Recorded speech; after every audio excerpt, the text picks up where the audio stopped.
looking at. And then, of course, there's this other great producer of Pulp Fiction on China, which you can now buy, L. Ron Hubbard, who, of course, is much better known now for various things, and obviously the Church of Scientology. I had no idea that L. Ron Hubbard had written anything about China or had any contact with China. And of course, not being particularly prone towards Scientology, had not actually really paid much attention, or science fiction either, actually, had not really paid much attention to L. Ron Hubbard.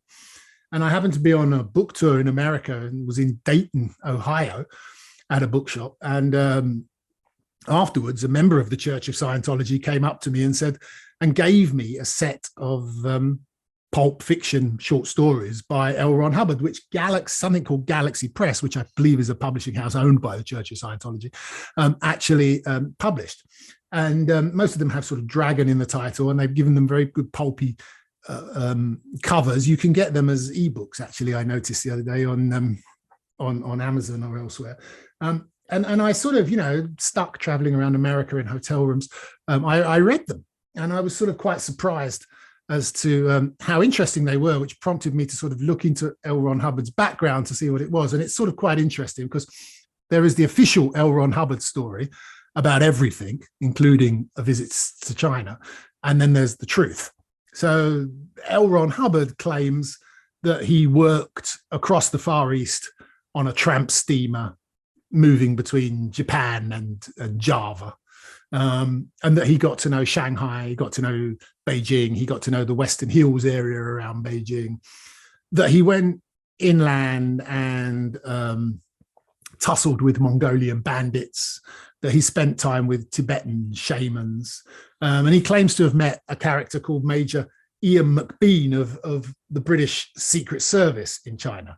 Now, of course, many of us have pointed out to the Church of Scientology that no such character as Major Ian McBean actually exists, which, of course, as you might expect, they would reply, well, he was a British intelligence officer. So, of course, British intelligence would deny his existence, right? And L. Ron Hubbard remembers him. But there does not seem to be anyone else who recalls Major Ian McBean, with whom L. Ron Hubbard claimed to have fought Cantonese pirates at some point. The truth of the story is rather less prosaic. In 1927, he did sail to Guam with his mum. He went with his mum. His father was stationed at the US Naval Base on Guam, and he did transfer ships in Shanghai, so had a bit of a day trip.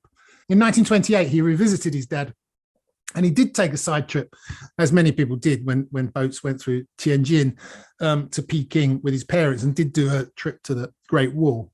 So he did go to China, and he did have a look around, and he was obviously interested in what was going on there. And most of his books, most of his pulps are usually set around the sort of time of the Japanese occupation of Manchuria, the annexation of Manchuria and the creation of Manchukuo. And he has all the sort of usual things that you'd expect. He has White Russian femme fatales, he has Soviet spies, British intelligence guys running around, brave Americans, of course, triumphing over everyone, Soviet interference, Japanese interference in China. And most of his history is actually pretty good. And he gets a lot of that right.